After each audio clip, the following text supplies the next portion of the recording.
Broadcasting live from the Business RadioX studios in Atlanta, Georgia, it's time for GWBC Radio's Open for Business. Now, here's your host. Lee Cantor here, another episode of GWBC Open for Business, and this is going to be a fun one.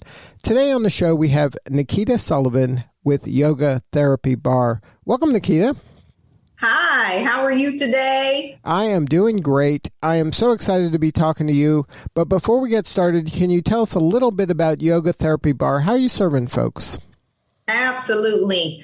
Yoga Therapy Bar is a specialty. I am a doctor of physical therapy and a certified yoga teacher. So what I do is I use physical therapy and yoga together. I blend them for a yoga therapy specialty. So instead of just having a generic yoga class, I actually use yoga for therapeutic means. So if someone has issues with back pain, neck pain, headaches after an injury, I specifically use yoga and physical therapy together to give them a better outcome. So most Americans, 8 out of 10 Americans have back pain, low back pain. So that is usually the most requested injury for people that I see. So all of my yoga poses will be intentionally targeted towards improving low back pain instead of just getting a hodgepodge of yoga poses. So now what was the genesis of the idea to kind of do this mashup between physical therapy and yoga? How did you kind of conclude like, hey, maybe there's a way to combine these two to get the best of both worlds? Yes, because they both have such unique offerings, but when you blend the two together, it superpowers them.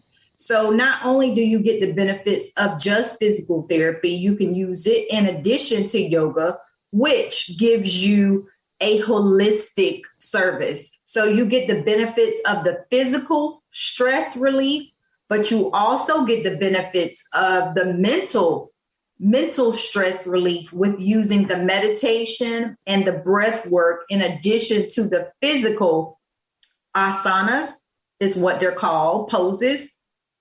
It's just a great and unique experience. And I get so many people who come to me and say that their doctor wanted them to try either yoga or physical therapy to help with their illnesses and injuries. So I decided, why not? Let's use them both, because we can no longer approach our health from just a physical standpoint or a mental standpoint, because we're all in one. Our physical affects our mental affects our physical. So as a holistic offering, I use them both to affect our entire body.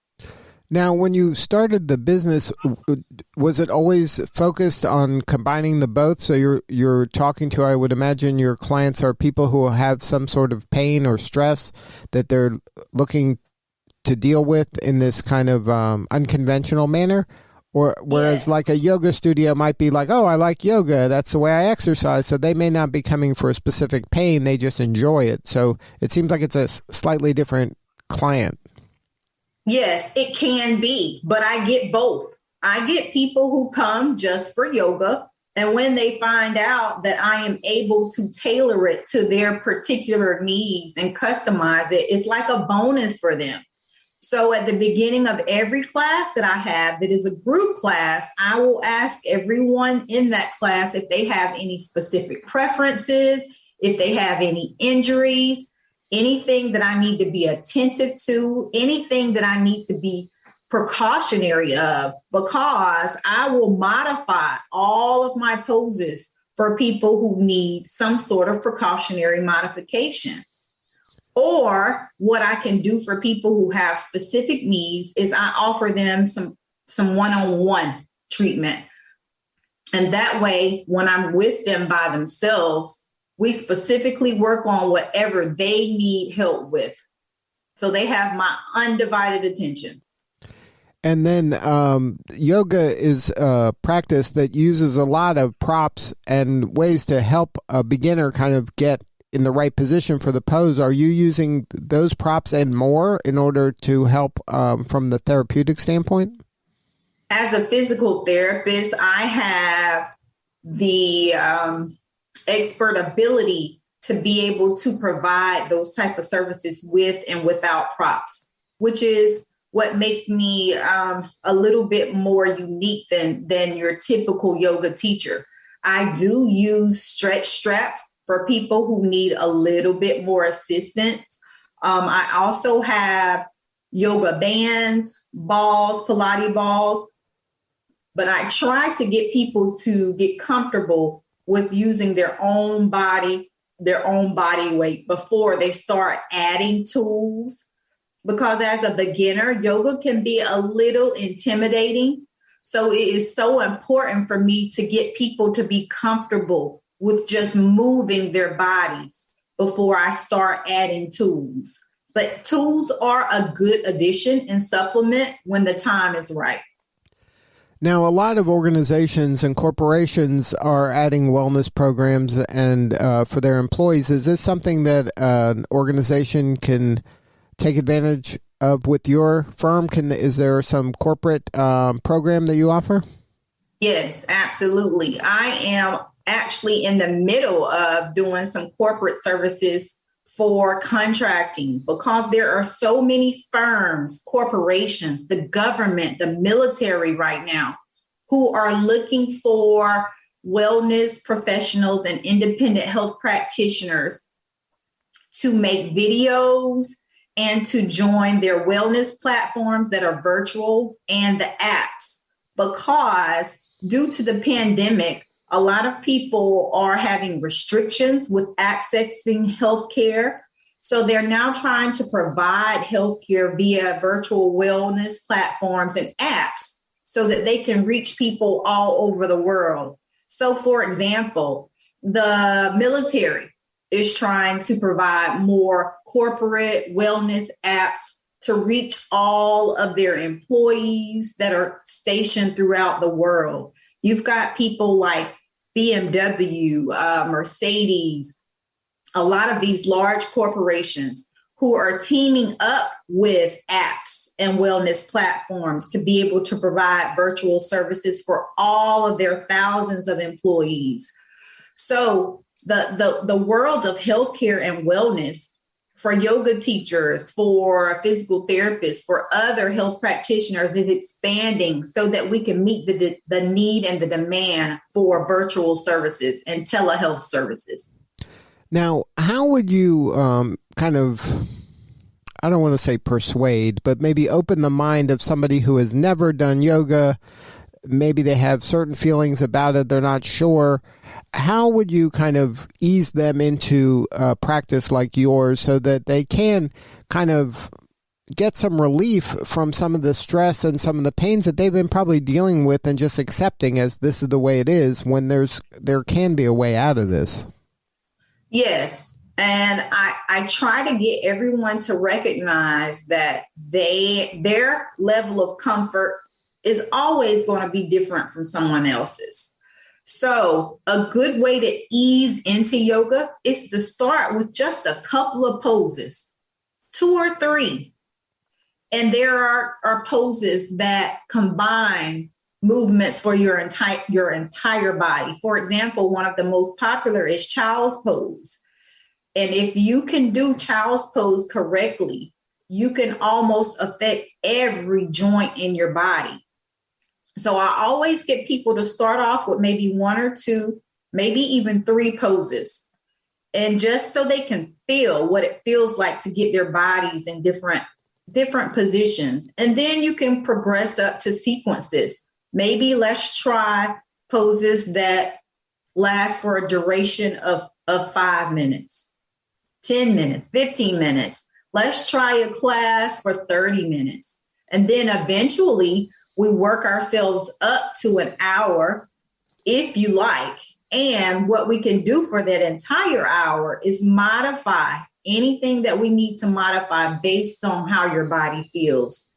You need to know when to pull back, when to do a little bit more. And that's why it's great to actually have an instructor to help you modify and make changes so that you don't hurt yourself or cause yourself any sort of negative experience with learning something that's new. Right. And I think that especially, for people who have been hesitant to try yoga for whatever reason, and they've just accepted that, oh, I'm not flexible, or this is just the range of motion my neck has, and that's just the way that it is, or they're dealing with a lot of stress, I think they're missing an opportunity just to learn about it. And I think there is some baby steps they can be taking, whether it's just, like you said, just sitting in one pose and just breathing and just feeling what that feels like and understanding the power of your breath, and then just feeling your muscles kind of give in a little bit. If you can stay in that pose for a beat or two, and it just changes kind of your perspective of the world, I think, if you can open your mind to this. Yes. And that's part of the power and part of the magic of yoga, because it's not just a physical, it's not just a physical experience. With the breathing, with the meditation, with you responding to your body and listening to how it reacts to these poses, will take you in a different place. It's a total different way of exercising than what you're used to. But you're absolutely right. You have to be receptive to trying something that's a little bit different, that's probably going to make you feel a way that you've never felt before. But also you have to be kind to yourself and know that if you have restrictions, for example, like you said, you can't turn your neck but so far in one direction, that's not going to be fixed in one day. So you can't give up on flexibility for something that has bothered you for 10 years and expect for it to just magically go away after doing it for 2 or 3 sessions. You have to give your body time to adapt to doing something new. And most people respond to yoga by saying, I'm not flexible. That's a very common response. But flexibility is not usually something that we just magically have. It's something that you have to actually work for and challenge yourself to accomplish. Yoga teachers are just not naturally flexible. Some of us may have some flexible body parts, but we also practice yoga in order to improve our flexibility. So you have to be kind to yourself and allow yourself to improve and progress over time. But also know that that progression is going to be determined by how much consistency and how much commitment you're willing to give yoga.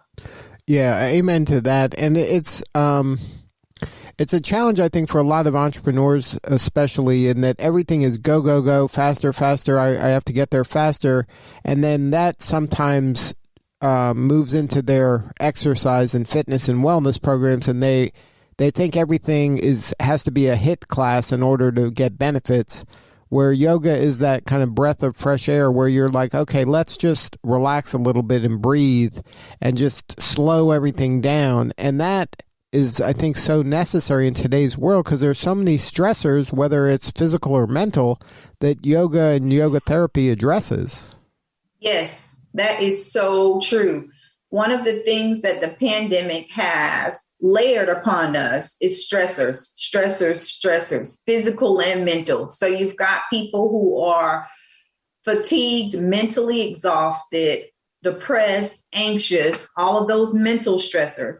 Then you've got all of these people who are now working from home, spending all of these hours sitting in a chair behind a desk, even our students who are now having more neck pain, more back pain, more headaches than ever before. So you've got all of these physical and mental stressors, but you have to approach them from a holistic manner in order to affect both of them. So you can't just fix the physical and leave the mental because it's eventually going to affect the other. You can't just address the mental and then leave the physical because the mental is going to eventually affect the physical. And that's why yoga therapy bar is such a different approach to yoga, because I affect stress management from the physical and the mental side. You have to have both. And that's the magic of yoga. It allows you to be able to affect both your physical health and your mental health. So I try to get people to understand that they've got to approach it from both perspectives, or else the other is going to eventually overcome and take the other. And there's going to be that recurrent cycle that you just can't seem to get rid of. Now, can you walk the listener through what does one of your programs or one of your stress management plans look like? What is it?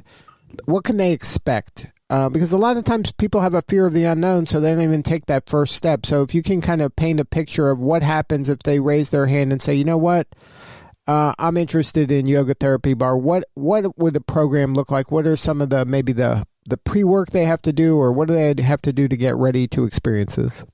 Yes. So I always try to get them to understand what it is they really want. Some people may think, you know what, I really want to challenge myself from the yoga perspective, or I've got an injury, a back injury that I've been dealing with for years. So I may need more of the physical therapy component. So I'm going to combine both. So if we need to truly affect an injury, like low back pain, I'm going to give you more of a focus on the physical therapy perspective at the beginning. And we are going to blend the yoga in as well, so that we affect the physical, we get a little bit of the mental in. And when things start improving and you start progressing, we balance them out. So we're getting some physical therapy and yoga in at the same time. So no longer will you get more physical at the beginning and just a little bit of the mental from the yoga. We're going to balance them out, so you're getting the physical therapy along with the yoga postures, asanas, along with meditation, along with breathing exercises. And I also give a home exercise program through a virtual app that you can either access from your telephone, through text, or through email. So it's not your typical yoga experience. You get a lot of meat and potatoes with yoga therapy.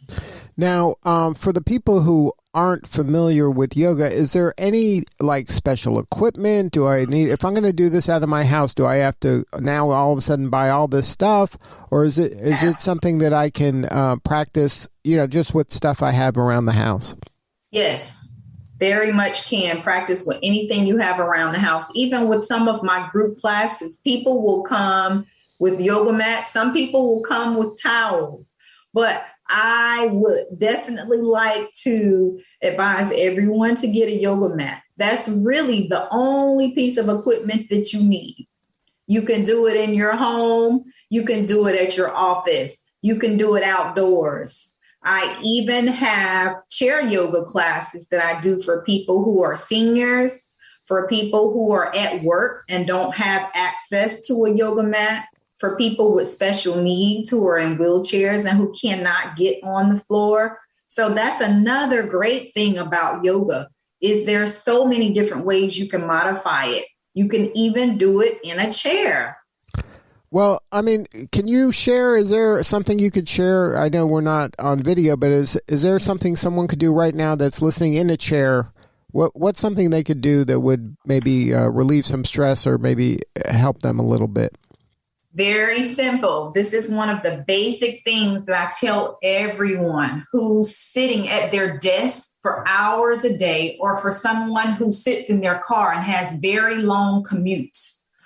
So what's happening when we sit most of the day is our spine, our back is curved, it's flexed, and it does not like to be in one position for a very long period of time, or else it will start producing pain signals. So one of the things that you absolutely have to do if you've been sitting for a long day is put both of your feet flat on the floor. You're going to put both of your hands behind your head and clasp your fingers together, and you're going to sit straight up. So what you're trying to do is extend your spine, and with your hands behind your head, you're going to pull your elbows open, which is going to extend everything. Open up your rib cage and allow your lungs to take a deeper breath. That's just basic extension. If you have the ability to do that in your office, you're going to do it standing up against your wall so that you can get your head, your elbows, and your hands up against the wall and make your spine very straight.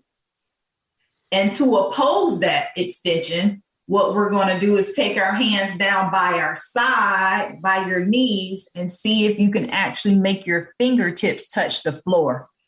That's going to give your spine a full flexion, a full bend, a full curve. So you've gone from complete spine flexion with bending to complete spine extension with putting your hands behind your head and opening up.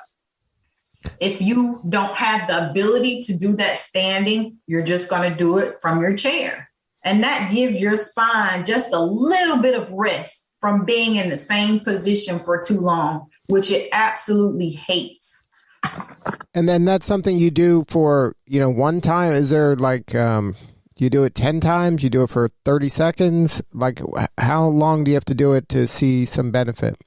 Okay, so this is where your individual listening to your body comes in. You don't want to do anything that's going to give you excruciating pain or send pain traveling. Okay, so that's how you'll know how far you need to go. But you're always going to want to aim for doing something about 5 to 10 repetitions if you can. And if you're able to have that much time to do 5 to 10 repetitions with each position, you want to be able to hold it for approximately 5 seconds. Good. So you're going to try to do 5 to 10 repetitions. And with each position, you're going to try to hold it for about 5 seconds. That's just a good generic start. Well, Nekita, thank you so much for sharing your story today. Can you tell us a little bit about why it was important for you to get involved with GWBC? Absolutely. They do a great job of supporting entrepreneurs, especially women entrepreneurs. During the pandemic, they have sent out so much information to support and inspire and encourage and provide resources. And that's why I am so thankful and so grateful for them, because otherwise I may not have been able to receive some of that information and also network and communicate with women that I have met all over the country. Now, if somebody wants to learn more about your practice, or if there's an organization out there that would like to implement some of your programs into their wellness program, what's the best way to get a hold of you? Do you have a website?